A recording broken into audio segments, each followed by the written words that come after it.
We can hear you. So you can hear me now? Yeah. Adjust mic volume automatically. So it sounds like little things moving. I need some yes, I can hear you in the comments so I can start over because I don't know. I don't know if you can hear me. Yes. All right. I have no clue what happened. Like I said, everything is all everything. It's last Friday of the month, folks. We have no water again, or we have very little water. Enough to fill toilets, which is awesome. It looks like, but as far as like taking a shower, yeah, that's not happening. So for those that are just joining us, welcome. I'm your host Todd. Morning Mindset. We do this every Monday, Wednesday, Friday. Make sure to like, subscribe, and right now share because Facebook jail is not a fun place to be in. So share away if you can, folks. Go up there and click the buttons. In the descriptions, there'll be some links to some free stuff. So go check that out. Now, yay! So I just got a message that while they work on this, because you didn't know we had like 9 water main breaks over 7 days. So they decided they're just digging up the whole thing this week and going to replace it. So we've had water issues. We've had issues getting into our addition because it's just our little area here. Everybody around us are neighbors behind us. Water, no problem. It's just us, and so we've been managing. And right now that they had parts of it blocked off, so we had to come up wrong ways. It's just been chaotic. But we knew at the end of this tunnel that we were allegedly told was only going to take about 2 weeks. It's going to take a lot longer, it sounds like. And I just got my neighbor sent me a message to say, "Do you have water?" I'm like, "Let me go check and see." I'm like, my office is in the basement, so let's go check the basement bathroom and turn on the water, and it was coming out, not pressure, or anything, but there was some there. So it was like, what's going on? Like, I don't know. And yeah, my neighbor just said that she talked to the lady at the city, and they broke another water pipe as they were trying to fix it. We'll be without water for 2 hours or so, and then a boil order. Yay. So that's what we're dealing with. And that's been the story of this. Like, this week has been, on both a personal level and a professional level, like trash. Trash. Just, the simple thing like water is such a pain in the ass to deal with. But that's not why you're here. You're here for Morning Mindset, where, yes, we will bitch and moan about some things, but we got to get some stuff done. What do I need from you? Your 5 things. What are 5 things that you're going to accomplish today? I need to know who you are, where you're from, what's in your cup, what the weather is like in your area. We had a cold front come through. It was like, so last night, yesterday afternoon, my neighbor was just talking to, she said, patio drinks, and we haven't done that for a while. And so, got her, she came sat on our patio, and I don't even think we were yip-yapping 2 or 3 minutes, and our neighbor from across the court came over for patio, and then another neighbor, and next thing you know, it turned into, hey, we got Halloween going on next week. What's people got going on? And it was, hey, you want to try some of the apple pies? Because Corey's got 3 versions of it. Our neighbor's got a version of it. So yeah, it became shots of apple pie on the patio. And then more neighbors showed up, and before we knew it, we knew a storm was coming in. We were watching it, on the radar. I came in the house. Those fools sat on the patio and like tried to wait it out. So here I'm in my living room, and they're all against the front of my house because of the overhang, waiting for the weather to clear because they didn't leave like 5 minutes early, and they just kept continuing on. So it was interesting to say the least, but. So far we've got some winners on some apple pie. We're like, we need to have like some apple pie off, right, for that night, because a few different neighbors do it. We'll create up a form, and then winner gets something. But it would that was fun. It was fun, and it's been a minute since we did that. We'll keep it going. But 5 things. What are my 5 things? Oh, and today's topic. What was it? Is it something about employees? I got to look and see. If I copied and put it in here. How many chances do you give an employee? That's what we want to know. So yeah, that's what we're going to talk about. So how many chances do you give an employee? I had somebody, I'll get into that conversation, but 5 things. What are 5 things that you are going to accomplish today? We've got artwork we need to finish up. We've got DTF that needs to get done. 2 store builds that I'm going to bust my butt to get one done for sure, mostly done, and then the other one. I've got my VSL, my video sales letter that I've got to edit. I shot some video yesterday. I've got some B-roll. I've got some other things going on with it. Print some, and then I think I've got some stickers jobs that need to get done. But overall, it's going to be an interesting day. I had originally planned where, Fridays we don't have a whole lot going on. And, we were looking at different things. There's an orchard that Corey wanted to take the kids to. At the beginning of the week, I said, we'll have to keep an eye on it. Because it's not like we've got 2 local orchards that, within 10 minutes, 15 minutes, 20 minutes tops, or like 15 minutes that we can go to. And you spend a couple hours there. Cool. I just check out at like 2 and we go there. Well, the one that she wants to go to is like 2 hours away. So I think, no, not 2 hours away. Is it 45 minutes away? Maybe an hour away. It's a little farther of a drive. But I said, I can't do that during the day. I've got too much stuff to get done. So that is not happening today. So it sounds like she's going to take the kids because the kids have no school today. We had half day yesterday, no school today. So it sounds like she's going to take them to do that. But yeah, it is man, there's stuff's going on. Let's just check in and see how people are doing. Barb, good morning to you, North Central Minnesota, 35. I'm not ready for that yet. In sunny. Water in the cup, 5 things: quotes to invoice, production schedule, review work orders, sewing alterations, start DTF layouts. Love it, love it, love it. Jenny, good morning to you. It's chilly 47 out in northern Indiana. Water in the cup. We got the soil, so we're back there. Hi, Jenny. And yeah, that's what we got. I wonder if you could, no, because it couldn't pick up the audio, so it wouldn't pick up captions. It would just be blank, right? I think so. What's up, Chuck? Good morning to you. Alan. Yeah, Mindset. There we go. Sound is back. We got Janessa's store pumped out last night. I said, I would just, we're smart with this. I said, here, we can get everything going, and then when you get us artwork, we can just add it to it. So that one, if she gets us artwork today, we'll get that one finished up, and that'll be ready to go. Cindy can hear me. Yay, Cindy. I'm going to come up to Cindy's house and use her bathroom today. So, yeah. And my neighbor just said, you guys got some water over there? I've got nothing. Yeah, we've got water. As soon as they said that, I said, go fill the tub. Fill the tub, so we have that. So maybe we'll have to take some 5-gallon buckets over there. Or tell her, Corey, if you can hear me, just tell her to use her pool water, go get your pool. There's messages just come through. I check in the Cindy. Morning, Barb. Sarah, good morning. Morning on Sunday, coffee in the cup, bagel and cream cheese in hand. New cedar fence being installed at home today. Ooh, fancy with the cedar fence. Now, are you going to? Now, I know there's this big, to do. Are you leaving it natural? Are you going to be? I don't want to say this to offend anybody, but are you going to be one of those weirdos that paint a cedar fence? That totally throws me off. Hi, Sarah from Barb. Morning, Barb from Sarah. The ground here early this morning was snow white with frost. We had that Wednesday.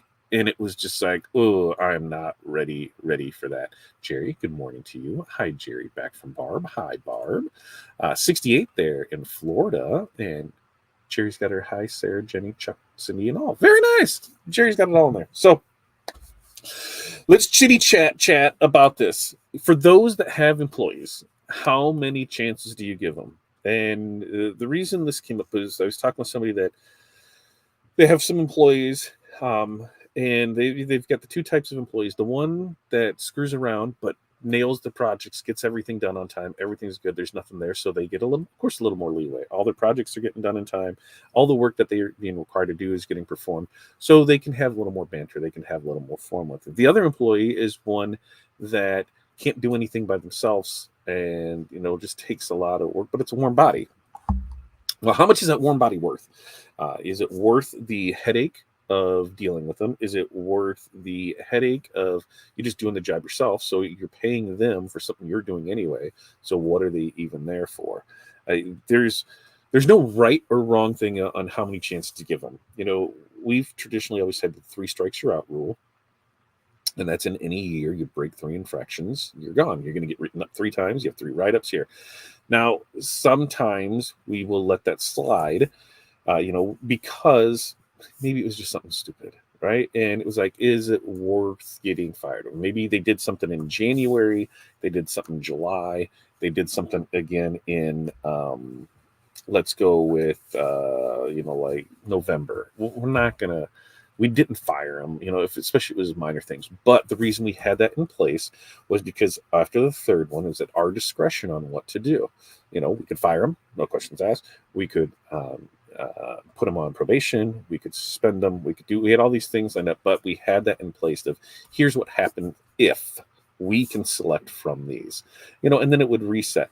Now, was it a hard reset? No, because it moved over to make, how did this work out for you? Because when it would be like, okay, it's first year, or it's the last week for this, I can go ahead and screw up. No, it went from, if you did something in January and then, July and then November, come January, you still had two, that one just dropped off. So it was that rolling period with it. So we could keep up on it there. We really have to look at what is the value that the employee brings, and not only the value in the job that they do, but also the value that they bring to the atmosphere. Because I have always felt that somebody, because our pay was always based on performance, two people can do the same job, but do it different ways. Somebody can be a lot more efficient at it, something like that, but I'm not going to pay them the same. The one that is doing better gets paid more. And this is why, you tell it that. We're pretty transparency in our pay and how it worked. So we didn't have any problem with it. Like, hey, the more efficient you become, the less callbacks, less things like that, the more you can make. It's just how it's going to work. When they have those flat things, every employee makes this. Well, hey, if every employee makes this and it's in our contract, that's what it is, then, Todd can bust his ass over here and, make $100,000 a year. And Tim over here, not you, Tim, if it was just Todd and Tim, but Tim over here cannot do anything and make the same amount of money. So it was tough, in instances like that. But we were transparent on how things worked and how you could make more money and how you could do it. But sometimes the people that, they didn't, maybe they were an 80% or an 85% as opposed to the other one was 100, but they were 150% in atmosphere. They were always positive there with everybody else. They were always willing to jump in and help out. They were always willing to cover shifts. They were always willing to do, they were a company person. They believed in you. They believed in what you did. You took care of them. They took care of you. They felt like they weren't just there for a job. So it's that atmosphere too. Those employees to me had always had a little more leeway in stickler of rules for it. Now, the other ones, high performers, you have some of those that were straight up a-holes. They performed and they brought in a ton of sales. We're talking, $250,000, $500,000 worth of sales a year, but the atmosphere just sucked. They just weren't a good employee. They weren't a good teammate. They weren't good to be around. So we would just let them go. Hey, listen, it doesn't fit for us. You're an awesome salesperson, but you suck in the office at us.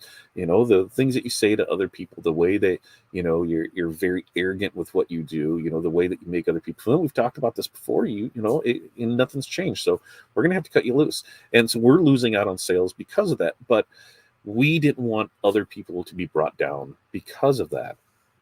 So there's that balance of what do you do? When do you do it? How do you make stuff happen? And I don't think there is any set in stone what you got to do, because everybody wants to take care of people, right? We don't want to fire employees. We want to have everything good. We want to make everything great for them, but it's tough to do when instances like that come up, continuously, late or not showing up, continuously, messing up orders. Like on our end, if somebody was continuously, pressing the wrong shirts or sending out the wrong stuff or, giving wrong pricing or just making shit up, like there's instances where that's just not good. It's causing us a lot of issues. It's making it difficult for us. It's making it difficult for us to get our jobs done, because while we're trying to focus on this, like today on my list of stuff, would I be able to get this done if I had to do another employee's job? If I had to go and do other things? No. So now it's taken away from me to do your job. I'm working, twice as many hours as I need to be working because I'm covering yours, and then I'm coming back to mine. I can't sit down and work an hour on my stuff because every 10 minutes I'm getting interrupted. And if you know anything about getting interrupted, you're sitting here, you're all in the zone. You go and you do other stuff, and come back, you take, 5 or 10 minutes to get back in the groove of what you're doing. Where was I on this? What was that? And then just as you get in that, you get pulled away again. It's just not good. And it's tough. That's where I said, going forward, it would really take a lot for us to have employees again, because one, I don't want them and their livelihood to have to depend on what we're doing. I'll go without before they will. Hey, there's no money to be made. We're going to make sure that they have it. So you've got that to fall back on them. But then, like right now, we're in the end of October. It was so tough for me to fire somebody, after Halloween, because I knew the holidays were coming up, and everybody, even up, yeah, for long, it was, you're coming around the holidays. There's no good time to really fire anybody, but do you really fire them before Christmas? Like I've always felt August, September is the best time to fire people, especially in the retail side of things, because they could go out and get something else. Now, that's a little bit more, a little more work needs to be put into that, but they're missing out. They could have a bad Christmas. They could do this, and it was just it made me feel bad. But in instances, we did do it. I had to. Our business was at stake for it. Our other employees were hurting. The performance bad, product is bad, things were there, and we just had to let them go, and it sucked. There's in the one business, when people had company cars, and you have to drive somebody home because this is, pre-Uber, where I could just call a car to pick them up, and they're crying to you on the way home about how this is going to affect their life, and here's that, and you're like, you've given them plenty of chances, and it just sucked. It sucked. So I want to know, how many chances do you give employees? What are your employees' experience? How do you manage things for it? Let's see. Where were we back there for it? Good morning, Jerry, back there. Hey, Jeff's here. Good morning, kids. Good morning, Jeff. How are you doing today? Jeff is Mr. Production. What's Jeff up to these days? Yep. And this is a suggested employee handbook. What can cause dismissal? Have them sign a paper. They understand the handbook. Depends on what the employee does for dismissal or warning. Absolutely. And so, in Iowa, it was a for work state. So, hey, I don't like the color of your shirt. We're just letting you go.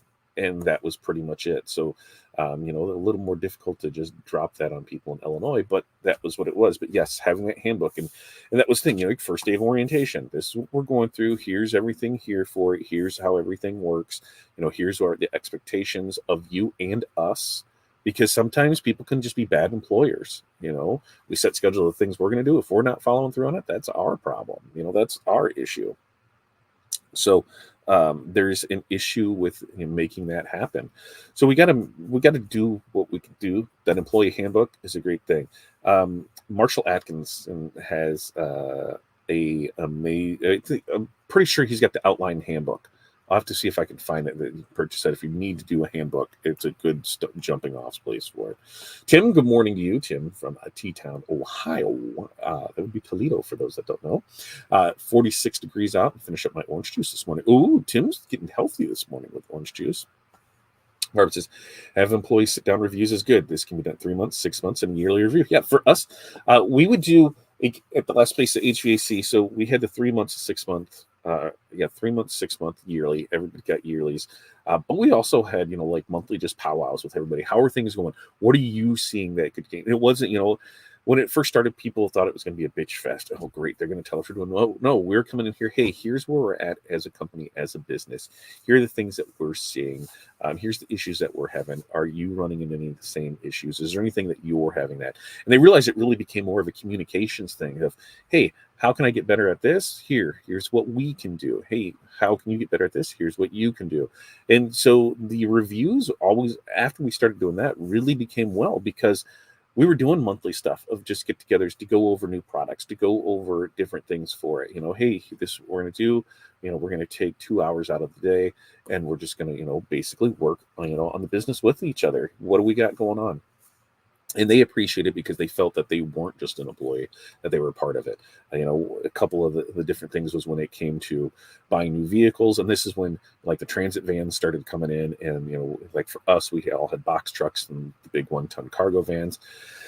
And a couple of our employees were like, well, what do we think if, because it was coming time to do it, if we went to the transit? And we're like, we don't know. Is it going to fit for what you need? Is that, and so we said, let's get one, and we'll give it to guy and go back and forth on it. And we realized the amount that we were saving on gasoline each month, paid for the thing. So, and we actually were spending less.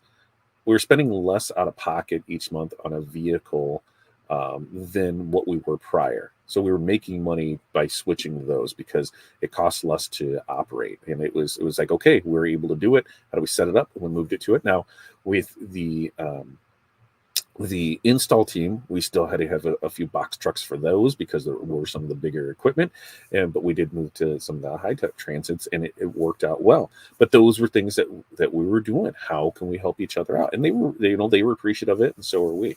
Hi, Tim from Barb. Yeah. You love that, right? Dirk isn't thirsty. He's just being a dick. Barb agreed. All that money we spend, even buy a manual, would be money well spent. Absolutely. Yep. Cross-training employees on all jobs. That way, no one part of the business is dependent on one person. So if somebody just can't up and leave, you feel like you just can't have somebody get up and leave. Like, hey, I can't do this because you're gone. Like, no. Nope. You want to be able to do that. Jim's 5 things. Finish this tint job. Start on pumpkin run shirts today. Probably order some products for that big order I just picked up. Also need to find a source for XLT Car Hot Pockets and a few others. If they're not on Sanmar, Farm and Fleet. You're going to pay retail for it. That's my only 2 places that I got for you. Farm and Fleet and Sanmar on that. Tim posted a tall site that carries Carhartts in Discord. Oh, did he? Now I got to go look over there. I really did screw up on pricing that order out big for the full color print. Priced it wrong from $1.25 a piece to over $3. No, we've always done that. Not always. We've all done that. I just talked to somebody last night who they bid a job that was for 500 hats. They did the job. They dropped them off, and they're like, "Where's the other 500 hats?" They read the contract wrong. It was 1,000 hats, 500 decorated, 500 blank. So it was like a $1,700 mistake. What do, right? Government didn't care. That's what it is. Tim, I messed up Carhartt pricing. It's tricky. So sorry. Ooh, what happened? I'm not sure about healthy, but we had Burger King. Ooh, if you have Walmart Plus to get things delivered, you get, I think you get 25% off Burger King. So there's another reason to get it for you. Barb said, when I worked corporate, the employee got 3 warnings unless it came under the automatic dismissal list. We also did random drug testing. There was help offered for alcoholism and mental health issues. For us, it was the same thing for, because we've been in both sides of it. In the bar business, there wasn't drug testing in the bar business. It was like, you show up and do your job. You're doing shots with people. It was, you weren't supposed to drink on the job. The owner was there. Things could happen. Okay, cool. But in the corporate side of things, yeah, you're driving a company vehicle. Yeah, there can be random drug testing. There in Illinois, that was one of the issues where they're like, well, what happens when it becomes legal? And they said, well, what's your company policy say? And so our company policy had to dictate what our insurance told us to do. So even though it's legal, here is what it is, and here's what we have to go by. Because if you get into an accident, if anytime you got in an accident, first thing you had to do is go take a drug test. Didn't matter if it's your fault or not. You're taking, it was go take a drug test on it. Now there was times that we didn't do that because we had a couple people that, we had an expansive area for our service area, and a deer ran out. We're not going to go through the effort of a deer thing. And the insurance company never was like, here, did you get on this? When there was accidents, when there was, vehicular accidents, when there was accidents at the workplace, yep, that's what it was. Hey, you're going to go get a drug test, and we got to be cool with that. And then we had the, yes, there were, services available if they needed them for it. So that's all in the manual. That's all things that you figure out. And as I said, no one person can say, hey, this is what you need to do or how to do it, but it definitely, you have to do what's right for your business. At the end of the day, if your employees are running the business into the ground because they're not doing what they need to do and you're not getting from them, what does that mean for you? Your business is going to go away. So you need to put your business first and, above no other, hey, this is what I need to happen on it. Now with that, I've got to figure out this water issue because I'm not. There's a bunch of messages that came through on what's going on with stuff. I'm not sure, so I get that figured out. If you're in our mentorship community, we'll be starting that call in 30 minutes. We'll get in there. We're going to work on getting stuff done and out for that, and then we'll move on from there. We'll be back Monday. Monday should be our last morning mindset from jail. I think I get out of jail Tuesday, maybe Wednesday. I don't know. We're crossing our fingers. I'll let you know more when that goes through. Barb said, I always volunteered in random drug testing, so all the drivers took it to fade. Nice.